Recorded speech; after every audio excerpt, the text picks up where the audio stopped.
Hello friends, எல்லாருக்கும் வணக்கம். எல்லாரும் எப்படி இருக்கீங்க? இன்னைக்கு நம்ம தமிழ்ல இந்த வருஷம் பொங்கலுக்கு வெளியாகி வெற்றி அடைஞ்ச தலைவர் தம்பி தலைமையில் படத்தை பத்தி தான் பார்க்க போறோம். ஒருத்தருக்கு ஒருத்தர் சுத்தமா ஆகாத ரெண்டு குடும்பம் பக்கத்து பக்கத்துல இருக்காங்க. ஒரு வீட்ல கல்யாணம் நடக்கிற நேரத்துல பக்கத்துல இன்னொரு வீட்ல ஒரு பொணம் விழுகுது. இந்த சூழ்நிலைய அந்த ஊர் பஞ்சாயத்து தலைவர் எப்படி சமாளிக்கிறாரு, எதிர்பார்க்காம என்னென்ன நடக்குது அப்படிங்கிறது தான் இந்த படத்தோட கதை. ரொம்பவே ஜாலியான ஆனா உண்மையை பேசக்கூடிய ஒரு சூப்பரான படம் இது.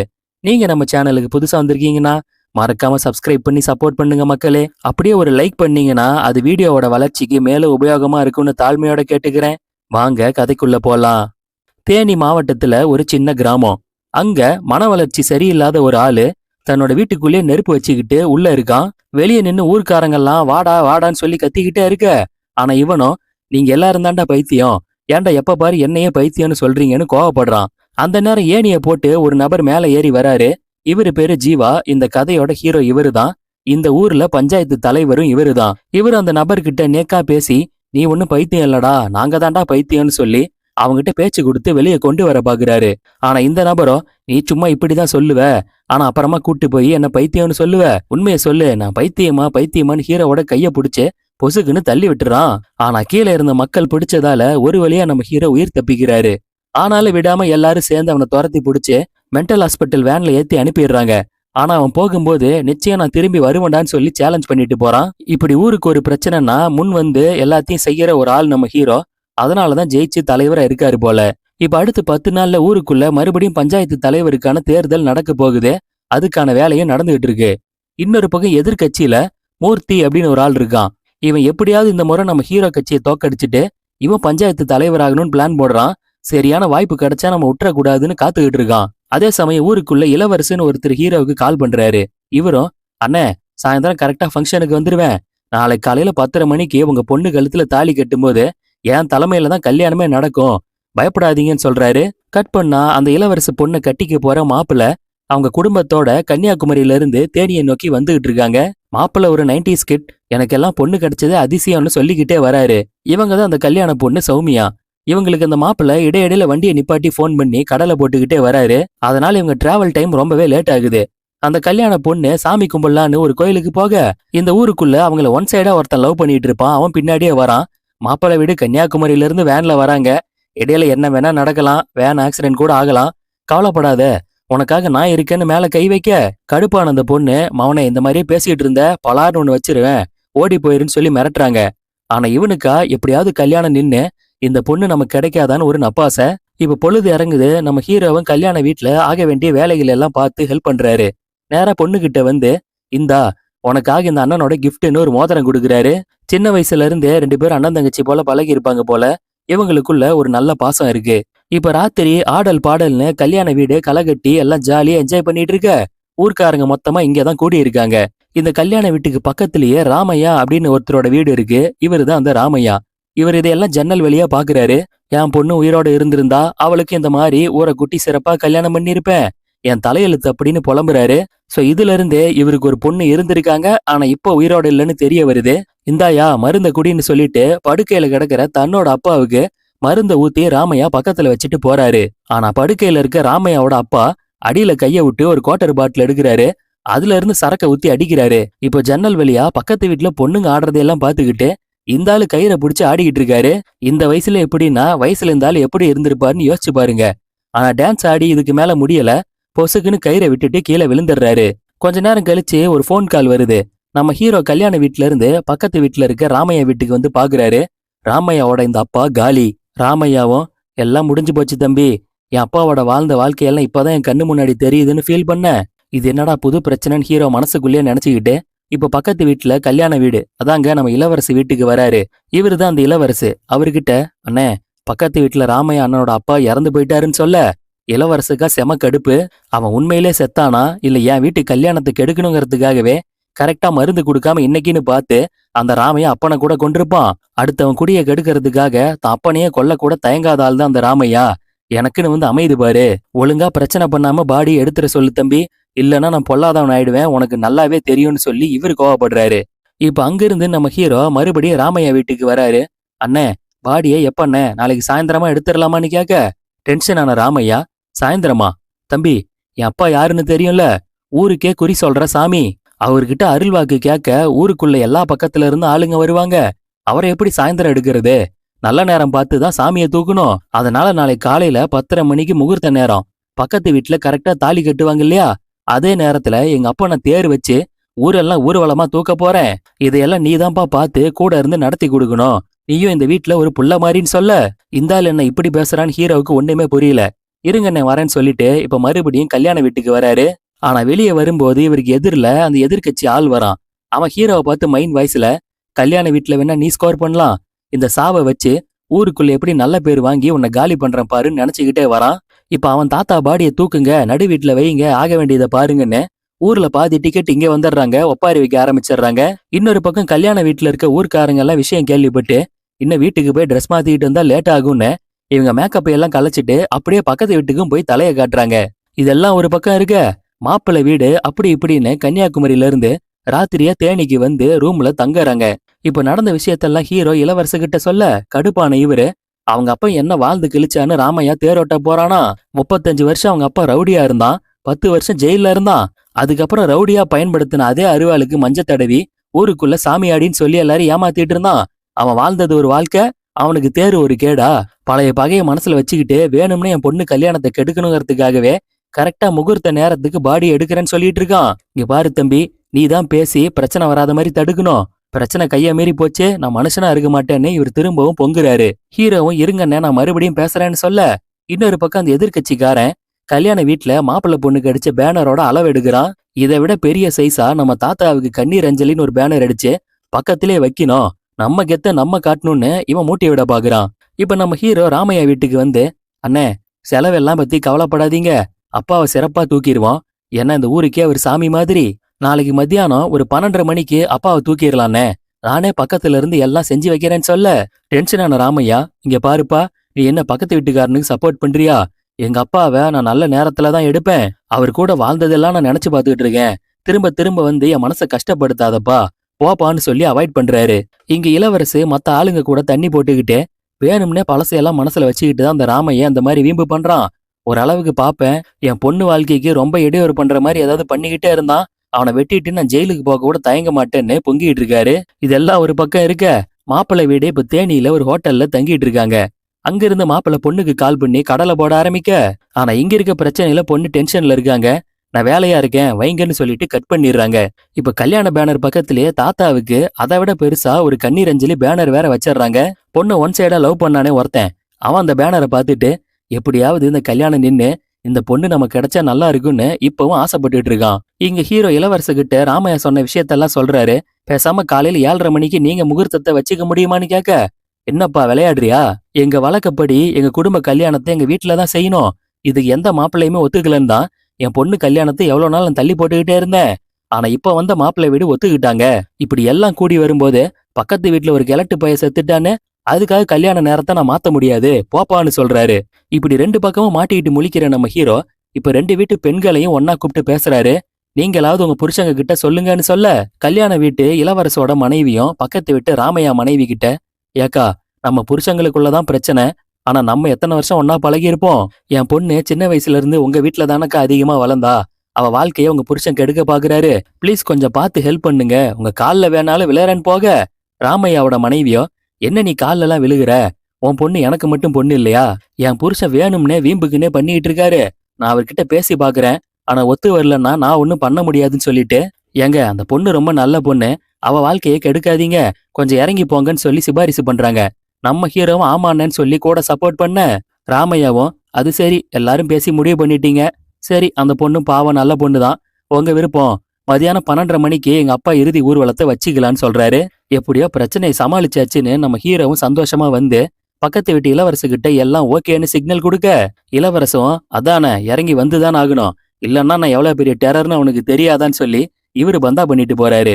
ஆனா ராமையா எல்லாத்துக்கும் சரின்னு சம்மதிச்சுட்டு இங்க நேரா அப்பாவோட டெட் பாடி கிட்ட வந்து திடீர்னு காலை பிடிச்சு அப்பா அப்பான்னு கதறி கதறி அழுகுறாரு. அழுதுகிட்டே இருந்தவரு அப்படியே உடம்பு ஒரு மாதிரி குலுக்கிட்டு டேன்னு கத்திக்கிட்டு எகிரி குதிச்சு செவுத்துல மாட்டி இருக்க இவங்க அப்பா குறி சொல்ற அந்த அருவாவை எடுத்துக்கிட்டு வெளியே ஓடுறாரு. இப்ப சட்டையெல்லாம் கலட்டி போட்டுட்டு உடம்பு முழுக்க விபூதி அடிச்சுக்கிட்டு, ஏண்டா நான் செத்துட்டேனா, கண்ட நேரத்துல என்ன தூக்கிட்டு போவீங்களா, நல்ல நேரத்துல தாண்டா என் பாடி எடுக்கணும்னு இவங்க அப்பா ஆவி இவர் உடம்புக்குள்ள வந்த மாதிரி இவரு சாமி ஆடுறாரு. ஆனா உண்மையிலே இவங்க அப்பா ஆவியெல்லாம் இவர் உடம்புக்குள்ள வரல. அப்படி சொல்லி இவர் நினைச்சதை சாதிக்கணுங்கிறதுக்காக நடிக்கிறாரு. ஆனா ஊருக்காரங்க எல்லாம் அதை உண்மைன்னு நம்பி பயப்படுறாங்க. இதையெல்லாம் பக்கத்து வீட்டு இளவரசும் கவனிச்சுக்கிட்டு தான் இருக்காரு. செம கடுப்பாகுது. அதே நேரம் செத்து போன தாத்தாவுக்கு தம்பி முறையில ஒரு ஆள். அதாவது அந்த தாத்தா ரவுடியா இருந்த காலத்துல அவர்கிட்ட அல்லக்கையா இருந்தவன் இவன். இப்போ இவன் குவாரிக்கு வெடி வைக்கிற வேலை பார்த்துக்கிட்டு இருக்கான். இவனுக்கு 2 அசிஸ்டன்ட்னு மொத்தம் 3 பேர் இந்த வீட்டுக்கு வராங்க. இவனுங்களை பார்த்தாலே இவனுங்க பயங்கரமா பிரச்சனை பண்றவங்கன்றது தெரியுது. இவனுங்களுக்கு தகவல் சொல்லி வர வச்சதே இந்த எதிர்க்கட்சி ஆளுதான். ஏதாவது பெருசா பிரச்சனை வந்து 2 குடும்பமும் அடிச்சுக்கணும், அப்பதான் நம்ம அரசியல் பண்ண முடியும்னு தான் இவன் பிளான் பண்ணி இந்த மாதிரி சில்லற வேலையை பார்த்திருக்கான். இதை புரிஞ்சுக்கிட்ட நம்ம ஹீரோ இந்த எதிர்க்கட்சிக்காரனை கூப்பிட்டு, டேய் நீ தேவையில்லாத வேலை பார்த்து குட்டையை குழப்பிட்டு இருக்க, என்னை பத்தி உனக்கு தெரியும், அப்படியே கழுத்தை திருகி விட்டுருவேன்னு மிரட்டுறாரு. இவனும் என்னை பத்தி உனக்கு தெரியாதுல்ல, இப்ப என்ன பண்றேன் பாக்குறியேன்னு சொல்லிட்டு, என்னப்பா பாடிய 10:30 மணிக்கு எடுக்க கூடாதுன்னு என்ன மிரட்டுறியான்னு வேணும்னே இவன் ஹீரோ சொல்லாத விஷயத்த சொன்ன மாதிரி கத்தி கத்தி பேசுறான். இது பிரச்சனையா வெடிச்சு ராமையாவும் இளவரசும் நேராவே மோதிக்கிறாங்க. அப்போ இளவரசு, ஏண்டா செத்து 1 மணி நேரத்துல உங்க அப்பா சாமியா வந்து உடம்புக்குள்ள இறங்கி குறி சொல்றானா? செத்த போனா திரும்பி வந்தா அது பேய்டா, யாரடா ஏமாத்த பாக்குற? இதெல்லாம் நீ பண்ண வேலைன்னு எனக்கு தெரியும். உன் சில்லற புத்திக்கு தாண்டா உன் பொண்ணு அல்பாயுசுல தண்ணி டேங்க்ல விழுந்து செத்து போயிட்டா. இதெல்லாம் உனக்கு தேவைதான் சொல்றாரு. இதுல ராமையா கடுப்பாகி, டேய் என் பொண்ணு ஒன்னும் தானா அந்த தண்ணி டேங்க்ல விழுந்து சாகல, நீ தாண்டா என் பொண்ணை பத்தி இல்லாத பொல்லாத வதந்தி எல்லாம் கிளப்பி விட்டு அதுல தாண்டா மன உளைச்சல தற்கொலை பண்ணிக்கிட்டா. அன்னைக்கே உன்னை வகுந்திருப்பேன், என் பொண்டாட்டி பேச்சை கேட்டு தாண்டா உன்னை விட்டேன்னு சொல்ல அந்த செத்து போன தாத்தாவுக்கு தம்பி முறையில ஒருத்தன் வந்தானே, அவன் இதையெல்லாம் கேட்டு ஆமா என்னையா பிரச்சனைன்னு கேட்க, இந்த எதிர்கட்சி காரணம், உனக்கு விஷயம் தெரியாதுல்ல, ராமையா அண்ணனுக்கும் கல்யாண வயசுல ஒரு பொண்ணு இருந்தா. ஒரு 5 வருஷத்துக்கு முன்ன பக்கத்து வீட்டு இளவரச அண்ணன் இருக்காரு, அவர் இதோ இந்த வீட்டுக்கு எதிரில இருக்க தண்ணி டேங்கு கிட்ட ராத்திரி ஒண்ணு கடிக்கலான்னு போனாரு. அந்த நேரம் ராமையா அண்ணன் பொண்ணு யாரோ ஒரு பையன் கூட அங்க கடலை போட்டுட்டு இருந்திருக்கா. இதை பார்த்துட்டு வந்து அவர் ஊருக்குள்ள ராமையா பொண்ணு யாரோ ஒரு பையனை காதலிக்கிறான்னு சொல்ல, நம்ம ஊருக்காரனுங்க தண்ணி பாம்பை பார்த்தாலே அணகொண்டானுவானுங்க. இப்படி ஒரு செய்தி கிடைச்சா சும்மா இருப்பானுங்களா? ஆளுக்கு ஊதி பெருசாக்கி அந்த பொண்ணு வயித்துல புள்ள வளருதுன்னு 10 நாள்ல ஒரு கதையை கிளப்பி விட்டாங்க. இதுல மனசு உடைஞ்ச ராமையானோட பொண்ணு அதே தண்ணி டேங்க்ல விழுந்து செத்து போயிட்டா. அதுல இருந்துதான் அந்த 2 குடும்பத்துக்கும் சண்டைன்னு சொல்றான். இப்பவும் 2 பேரும் மாறி மாறி சண்டை போட்டுக்கிட்டே இருக்க. இதையெல்லாம் உள்ள இருந்து கல்யாண பொண்ணு, அதாங்க இளவரசோட பொண்ணு கேட்டு வெளியே வராங்க. உங்களுக்கு எல்லாம் அறிவே இல்லையா? செத்து போன ஒரு பொண்ணை வச்சு இப்பவும் சண்டை போட்டுட்டு இருக்கீங்க. செத்ததுக்கு அப்புறமா அவளை நிம்மதியா இருக்க விடுங்க. ஆக மொத்தம் உங்க 2 குடும்பத்துக்குமே என் கல்யாணத்தை பத்தியோ செத்து போன அந்த தாத்தாவோட சடங்கை பத்தி அக்கறை இல்ல. உங்க வீம்புக்கு ஆளுக்கு பிடிவாதம் பிடிக்கிறீங்க. இப்படியே பண்ணிட்டு இருந்தீங்கன்னா நானும் அந்த டேங்க்ல விழுந்து செத்து போயிருவேன். அப்புறம் போட்டோ மாட்டி தான் கும்பிடணும், போங்கன்னு சொல்றாங்க. இதுல காண்டான ஹீரோ, இப்ப என்ன, உங்களுக்கு காரியத்தை நாளைக்கு 10:30 மணிக்கு தான் நடத்தணும், நடத்திக்கோங்க, பிரச்சனை எதுவும் பண்ணக்கூடாதுன்னு ராமையா கிட்டையும், நீங்க அதே நேரத்துல கல்யாணத்தை தான் நடத்தணும், நீங்களும் பண்ணிக்கோங்க, உங்க வேலையை பாருங்க நீ இளவரசகிட்டையும் சொல்றாரு. ஆனா கல்யாண பொண்ணு ஹீரோ கிட்ட பயங்கரமா கதறி அழுகுறாங்க. பாவண்ண ராமையா அண்ணன் பொண்ணு உண்மையிலேயே அவ இன்னொரு பையனை காதலிச்சிருப்பாளா இல்லையான்னு என்னால சொல்ல முடியல. எனக்கு தெரிஞ்ச வரைக்கும் அந்த மாதிரி பொண்ணு இல்ல. செத்த வாட்டியும் அவளை இப்படி அசிங்கப்படுத்துறாங்களேன்னு அழுகுறாங்க. நம்ம ஹீரோவும், சொல்றேன் தப்பா எடுத்துக்காத, உங்க அப்பாவும் அந்த ராமையாவும் 2 பேருமே லூசு பயலுக்குதான். அவனுங்க பண்றத பார்த்தா எனக்கே 4 வைக்கணும் போலதான் இருக்கு. ஆனா ஒரு வழியா உன் கல்யாணம் நல்லபடியா நடக்கணும்னு தான் பொறுத்துக்கிட்டு இருக்கேன். உனக்கு பாத்துருக்க மாப்பிள்ள நல்ல பையன், அவனை கல்யாணம் பண்ணிக்கிட்டு எப்படியாவது இந்த கிறுக்கு பைய கூட்டத்தை விட்டு போயிடு. நாளைக்கு உனக்கு புள்ள குட்டி பிறந்தா கூட இங்க வராத, முடிஞ்சா இப்படி ஒரு இடம் இருக்குன்னு உன் பிள்ளைங்க கிட்ட காட்டாத, தயவு செஞ்சு போயிடுன்னு சொல்றாரு. இன்னொரு பக்கம் கல்யாண மாப்பிள்ள பொண்ணுக்கு போன் பண்ணி, என்ன குரல் டல்லா இருக்கு, எதுவும் பிரச்சனையான்னு கேட்க, இவங்க இருக்க கடுப்புல சும்மா நொய் தொல்லை பண்ணாதீங்க, காலையில நேர்ல தானே பார்க்க போறோம், வைங்க போனன்னு கத்தி விட்டுறாங்க. இதை கேட்ட இந்த பொண்ணோட ஒன் சைட் லவர், நடந்தது எல்லாம் வச்சு பார்த்தா அநேகமா நாளைக்கு உன் கல்யாணம் நடக்காதுன்னு நினைக்கிறேன், கவலைப்படாத, உனக்கு நான் இருக்கேன், கையில பாரு தாலி கூட ரெடியா வச்சிருக்கேன், என் கூட வந்துரு போயிடலான்னு சொல்ல, ஒய்யால இருறா முதல்ல ஒன்ன முடிக்கிறேன்னு சொல்லிட்டு இந்த பொண்ணு பலார்னு ஒன்று வைக்கிறாங்க. கோவம் தீராம அருவாளை எடுத்துக்கிட்டு அவனை துரத்த அவன் தெரிச்சு ஓடுறான். ஆனாலும் கல்யாண பொண்ணு கோவம் தீராம அவனை துரத்திக்கிட்டே ஓட, வீட்டுக்கு எதிரில இருக்க தண்ணி டேங்க் மேல இந்த ஊர் ஈபியில வேலை பார்க்குற ஒரு லைன்மேன் உட்காந்து சரக்கு அடிச்சிட்டு இருக்காரு. இந்த ஆளு தூரத்துல இருந்து பார்க்கும்போது அந்த கல்யாண பொண்ணு அவன் பின்னாடி ஓடுற மாதிரி தெரியுது. இருட்டுல அரையும் குறையுமா இதை பார்த்துட்டு இந்த ஆளு ஓடி வந்து, ஏப்பா கல்யாண பொண்ணு யாரோ ஒரு ஆள் கூட எஸ்கேப் ஆகி ஓடுதுன்னு சொல்ல, கடுப்பான ஹீரோ பலார்னு ஒன்று வைக்கிறாரு. அவ ஒன்னும் அந்த மாதிரி பொண்ணு எல்லாம் கிடையாது, வேற ஏதோ பிரச்சனை, முதல்ல தேடுங்கன்னு சொல்றாரு. அவங்க ஓடின திசையில ஒரு காடு தான் இருக்கு. இப்ப ஊர்க்காரங்க எல்லாரும் பொண்ணு ஓடி போச்சான்னு புரணி பேசிக்கிட்டு அந்த காட்டுல தேடிட்டு இருக்காங்க. இதையெல்லாம் கேட்டு நம்ம இளவரசு ரொம்ப நொந்து போய் உட்கார்ந்து இருக்காரு. ஆனா இதை பார்த்து இது எதிர்கட்சிக்காரனுக்கு இன்னும் ஜாலியா இருக்கு. இப்ப இந்த பிரச்சனையை என்ன எப்படி ஊதி பெருசு பண்றேன் பாருன்னு ஒரு ஆட்டோவை எடுத்துக்கிட்டு தேனி டவுன்ல மாப்பிள்ளை ஃபேமிலி குடியிருக்க லாட்ஜுக்கு போறான். அங்க மாப்பிள்ளைய மீட் பண்ணி, ஏப்பா நாளைக்கு நீ கட்டிக்க போற பொண்ணு ஒரு பையனை கூட்டிக்கிட்டு கொஞ்ச நேரத்துக்கு முன்ன ஓடி போச்சுப்பான்னு சொல்ல மாப்பிள்ளை குடும்பம் அதிர்ந்து போகுது. இப்ப என்னன்னு நேர்லயே விசாரிக்கணும்னு அவங்க எல்லாம் ராத்திரியோட ராத்திரியா வேன்ல கிளம்பி அந்த ஊருக்கு வராங்க. இங்க ராமையா தான் அப்பா டெட் பாடி கிட்ட, என் மகளை பத்தி தப்பா பேசினான்லப்பா, பாரு அவன் பொண்ணு ஓடி போச்சான், நாளை காலையில உன்னை ஜாம் ஜாம்னு கொண்டு போய் அடக்கம் பண்ணிட்டு அதுக்கப்புறம் ஆட்டோல மைக்க கட்டிக்கிட்டு ஊரெல்லாம் போய் அவன் பொண்ணு ஓடி போச்சுன்னு சந்தோஷமா சொல்ல போறேன்றாரு. அப்போ அந்த காட்டு பகுதியில அந்த பொண்ணோட ஒன் சைட் லவர் ஒரு மரத்து மேல இருக்கான். அவனை இறக்கி ஹீரோ நாள் வச்சு விசாரிக்கிறாரு. அப்பதான் அவன் நடந்ததை சொல்றான். ஆக்சுவலா அந்த பொண்ணு இவனை துரத்திக்கிட்டு ஓடி வரும்போது ஒரு குப்பை கொட்டுற குழி இருக்கும், அதுல ஸ்லிப்பாகி விழுந்துட்டு இருப்பாங்க. இவன் ஹெல்ப் பண்ணாம ஓடி வந்து மரத்து மேல ஏறிட்டு இருக்கான் போல. இப்போ மாப்பிள்ளை வீடுமே அந்த இடத்துக்கு வந்தாச்சு. அவங்களும் கூட சேர்ந்து பொண்ணை தேடிக்கிட்டு இருக்க. அப்ப குப்பை குழிக்குள்ள கிடக்குற பொண்ணை கல்யாண மாப்பிள்ளை கவனிக்கிறாரு. இவர் இந்த பொண்ணு மேல உயிரே வச்சிருக்காரு. கொஞ்சமும் யோசிக்காம குழிக்குள்ள குதிக்க பொண்ணுக்கு மயக்கம் தெரியுது. அவங்க இருந்த பதட்டத்திலயும் பயத்திலயும் இவரை பார்த்த உடனே கட்டி பிடிச்சிக்கிறாங்க. குழிக்குள்ளேயே 2 பேருக்குள்ளேயும் கெமிஸ்ட்ரி ஒர்க் அவுட் ஆகுது. இதை ஹீரோ மேல இருந்து கவனிக்கிறாரு. சரி சரி விடிஞ்சா கல்யாணம், மேல வாங்கன்னு சொல்லிட்டு ஏணிய போடுறாரு. பொழுது மெல்ல மெல்ல விடியுது. ஒரு வழியா மாப்பிள்ளையும் பொண்ணையும் குழிக்குள்ள இருந்து மேல எடுக்க, ஆனா பொண்ணு கிடைச்ச விஷயம் இன்னும் அவங்க அப்பா இளவரசுக்கு அதுக்கு வரல. இவர் செம டென்ஷன்ல இருக்காரு. எல்லாத்துக்கும் இந்த பக்கத்து வீட்டுக்காரன் தான் மூல காரணம்னு சொல்லிட்டு வேட்டை துப்பாக்கி எடுத்துக்கிட்டு இன்னைக்கு ஒரு கை பாத்துறேன்னு அவங்க வீட்டுக்கு வராரு. இதை பார்த்து எல்லாரும் தெரிச்சு ஓட, ஆனா ராமையா துப்பாக்கியை பிடிக்கிறாரு. இப்ப இளவரசுக்கு ராமையாவுக்கு சரியான தள்ளுமுள்ளு. ஆனா இங்க பொண்ணு கிடைச்சிருச்சு இல்லையா, கல்யாண பொண்ணு கூப்பிட்டுக்கிட்டு ஹீரோ டே நில்லுங்கடா பொண்ணு கிடைச்சிருச்சுன்னு வேகமா ஓடி வராரு. அதுக்குள்ள இங்க தள்ளுமுள்ளாகி துப்பாக்கிய மேல கூரையை நோக்கி சுட, அங்கிருந்த ஃபேன் மேல குண்டு பட்டு ரிஃப்ளெக்ட் ஆகி டெட் பாடி மேல வந்து அடிக்குது. இது அடிச்ச வேகத்துல செத்து கிடந்த போனோம் ஆன்னு வாய பொழகுது. இத பார்த்த ராமையா, அட பாவி 2வது முறையா எங்க அப்பாவை கொன்னுட்டியடான்னு சொல்ல, டெட் பாடிக்கு தம்பி முறையில ஒரு ரவுடி குரூப் இருந்துச்சு, அதுல இருந்து ஒருத்தன் உன்னை விடமாட்டேன்டான்னு சொல்லிட்டு அப்படியே இளவரசு மேல பாஞ்சு தூக்கிட்டு வரான். அவரை கீழே தள்ளி விட இப்ப ராமையாவுக்கு இளவரசுக்கும் கடுமையான சண்டை, கட்டி புரண்டு உருண்டுகிறாங்க. அப்படியே அது கேங் வரா மாதிரி கல்யாண வீடு கலவர வீடா மாற, அப்போ அந்த ரவுடி குரூப்ல ஒருத்தன், இந்த கல்யாண வீட்டாலதான் இவ்வளவு பிரச்சனை, மொத்தமா முடிச்சு விட்டுறேன்னு சொல்லி குவாரிக்கு வைக்கிற ஒரு வெடிகுண்டை எடுத்து கல்யாண வீட்டு மேல போட, அது பயங்கர சத்தத்தோட வெடிக்குது. ஊர்க்காரங்க எல்லாரும் செதறி ஓடுறாங்க.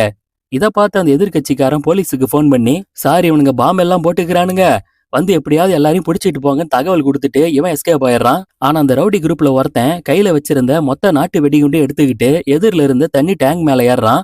இங்கிருந்து கல்யாண வீட்டு மேல மொத்தமா வீசலான்றதா இவனோட பிளான். ஆனா போன வேகத்துல கை தவறி பையோட குண்டு கீழே விழ, அது பயங்கர சத்தத்தோட மொத்தமா வெடிக்குது. வெடிச்ச அதிர்வுல வாட்டர் டேங்க் கொஞ்சம் கொஞ்சமா விரிசல் விட ஆரம்பிக்குது. இப்ப அப்படியே மொத்தமா சாஞ்சு ஒரு மினி சுனாமி வந்த மாதிரி மொத்தமா அந்த ஏரியா ஃபுல்லா அப்படியே வாஷ் அவுட் பண்ணி எடுத்துட்டு போயிடுது. ஒரு 1/2 மணி நேரம் கழிச்சு காமிக்கிறாங்க. தண்ணி வந்த வேகத்துல எல்லாரும் செதறி விழுந்து அடிபட்டு கிடக்குறாங்க, நம்ம ஹீரோ உட்பட. இப்ப மெல்ல மெல்ல எல்லாரும் ரெடியாக நம்ம ஹீரோவுக்கு பயங்கரமா சிரிப்பு தான் வருது. என்ன இளவரசனே, கல்யாணத்தை முகூர்த்த நேரத்துல சூப்பரா நடத்த போறேன், நீங்க நல்லா நடத்துனீங்களா நக்கல் பண்றாரு. என்ன ராமையா அண்ணன், உங்க அப்பாவை தேறு கட்டி இழுக்க போறேன்னு சொன்னீங்க, நல்லா இழுத்துட்டீங்க போல, அங்க பாருங்க உங்க அப்பா கீழே கிடக்குறாருன்னு சொல்ல, அந்த தாத்தா டெட் பாடியும் ஓரமா தண்ணியில அடிச்சிட்டு போய் கிடக்குது. இப்படி சில்லற பசங்களா 2 பேர் இருக்கீங்களேன்னு சொல்லி இவர் பயங்கரமா வெறுப்பேத்துறாரு. இப்ப கல்யாண பொண்ணுகிட்ட வந்து, கடைசி வரைக்கும் உங்க அப்பனும் இந்த ராமையாவும் திருந்தவே மாட்டாங்க, இங்க பாருப்பா தம்பி, இந்த பொண்ணை உனக்கு பிடிச்சிருக்குல்ல, தயவு செஞ்சு இவளை கூட்டிகிட்டு அப்படியே போயிடு, இனிமே அந்த ஊர் பக்கமே வந்துடாதீங்கன்னு சொல்றாரு. மாப்பிள்ளையும் பொண்ணுக்கு ஓகேனா போற வழியில ஒரு கோயில்ல தாலி கட்டி நான் இவளை கூட்டிட்டு போறேன்னு சொல்ல, அப்புறம் என்னம்மா தயவு செஞ்சு போயிரு, உன் வாழ்க்கையாவது காப்பாத்திக்கோ, இங்க இருக்கவே இருக்காதுன்னு இவர் சொல்ல, பொண்ணு நேரா தன்னோட அப்பா கிட்ட வந்து, உண்மையிலே நீங்க 5 வருஷத்துக்கு முன்ன அந்த தண்ணி டேங்க் கிட்ட ராமையா அண்ணனோட பொண்ணை தான் பாத்தீங்களா இல்லையான்னு உங்களுக்கே சரியா தெரியல, ஆனா எதுவும் தெரியாம அரையும் குறையுமா கிளப்பி விட்டு பாருங்க அந்த பொண்ணு உயிரே போச்சு, செத்த வாட்டி அந்த பொண்ணை தப்பா பேசுறீங்களே, நீங்க ரொம்ப மோசம்பான்னு சொல்லிட்டு அந்த மாப்பிள்ளை கூடவே கிளம்பி தான் வாழ்க்கையை பார்த்துக்கிட்டு போயிடுறாங்க. நம்ம ஹீரோ ஊர்க்காரங்க கிட்ட, இனிமே எவனாவது தண்ணி டேங்க் உடஞ்சு போச்சு புதுசா கட்டி கொடுங்கன்னு பஞ்சாயத்துக்கு மனு போட்டுக்கிட்டு வாங்க, அங்க பேசிக்கிறேன்டா உங்களை, நல்லா சிறப்பா செஞ்சீங்கடா எல்லாரும் சேர்ந்துன்னு சொல்லி கையெடுத்து கும்பிட்டு கிளம்புறாரு. இப்ப போலீஸ்காரங்களும் ஸ்பாட்டுக்கு வந்துடுறாங்க. ராமையாவும் முதல்ல கைது பண்ண போறாங்க. ஆனா இவர் உஷாரா மறுபடியும் சாமி வந்த மாதிரி ஓய்னு சவுண்டு கொடுக்க, இவர் பொண்டாட்டி, யோ அதெல்லாம் நடிப்புன்னு எனக்கு தெரியும், போயா கம்முன்னு நக்கல் பண்ணி விட்டுறாங்க. இவரு அமைதியா கிளம்பி போறாரு. இப்ப பக்கத்து விட்டு இளவரசியும் கைது பண்ணி 2 பேரையுமே ஜீப்ல ஏத்திட்டு போயிடுறாங்க. அங்க கிடந்த இந்த தாத்தாவோட டெட் பாடியும் போஸ்ட்மார்ட்டம் பண்றதுக்காக ஜிஹெச்சுக்கு தூக்கிட்டு போயிடுறாங்க. நம்ம ஹீரோ இப்ப வீட்டை நோக்கி வந்துகிட்டு இருக்க, படத்தோட ஃபர்ஸ்ட் சீன்ல மனவளர்ச்சி சரியில்லாத ஆள ஒருத்தனை புடிச்சு கொடுத்தாங்களே, அவன் அங்க இருந்து தப்பிச்சு வந்துடுறான். என்ன ஜீவா, நான் தப்பிச்சு வந்துட்டேன் பாத்தியா, உண்மையை சொல்லு, நான் பைத்தியமா, சொல்லு சொல்லுன்னு கேட்க இவரு சிரிச்சுக்கிட்டே, இந்த ஊர்லயே தெளிவான ஆள் நீதான்டா, மத்தவனுங்க தான்டா பைத்தியம், வழிய விடுன்னு சொல்லிட்டு கிளம்பி வீட்டுக்கு வராரு. இவர் இந்த கோலத்துல பார்த்தா அம்மாவுக்கு அதிர்ச்சியா இருக்கு. இவரும் ஒண்ணும் இல்ல, ஒரு சின்ன பஞ்சாயத்துன்னு சொல்றாரு. ஆக்சுவலா ஹீரோவுக்கு கல்யாணம் பண்ண போறாங்க. இவரை பாக்குறதுக்காக பொண்ணு வீட்ல இருந்து ஆளுங்கெல்லாம் வந்திருக்காங்க. இதுதான் கல்யாண பொண்ணு. இவரு போட்டோல உங்களை பார்த்தேன், உங்களை எனக்கு பிடிச்சிருக்குன்னு சொல்ல, பொண்ணுமே பிடிச்சிருக்குன்னு சொல்றாங்க. இவரும் எல்லாம் சரி, உங்க வீட்டு பக்கத்துல சாகுற வயசுல எந்த டிக்கெட்டும் இல்லையான்னு கேட்க, இவங்களும் சிரிச்சுக்கிட்டு இல்ல, எது கேக்குறீங்கன்னு கேட்க, எல்லாத்துக்கும் ஒரு காரணம் இருக்குன்னு நடந்ததை நினைச்சு பாக்குறாரு. இப்ப குளிக்கலான்னு பின்னாடி வந்து பைப்பை திறந்தா தண்ணி வரல. இதுக்கு தான் படிச்சு படிச்சு சொன்னேன், கண்டிஷன்ஸை ஃபாலோ பண்ணுங்கடா, கண்டிஷன்ஸை ஃபாலோ பண்ணுங்கடான்னு. கேட்கலையான்னு இவர் மைண்ட் வாய்ஸ்ல நினைச்சுக்கிட்டு ஆடியன்ஸான நம்மள பார்த்து சிரிக்கிறாரு. இங்கேயே படத்தை முடிக்கிறாங்க. இந்த கதையை என்னுடைய நரேஷன் உங்களுக்கு பிடிச்சிருக்கும்னு நம்புறேன். உங்களுடைய கருத்துக்களை கமெண்ட் செக்ஷன்ல மென்ஷன் பண்ணுங்க. மறக்காம சப்ஸ்கிரைப் பண்ணுங்க, லைக் பண்ணி சப்போர்ட் பண்ணுங்கன்னு தாழ்மையோட கேட்டுக்கிறேன். மீண்டும் வேற ஒரு கதையோட விளக்கத்துல எல்லாரையும் சந்திக்கிறேன். நன்றி, வணக்கம்.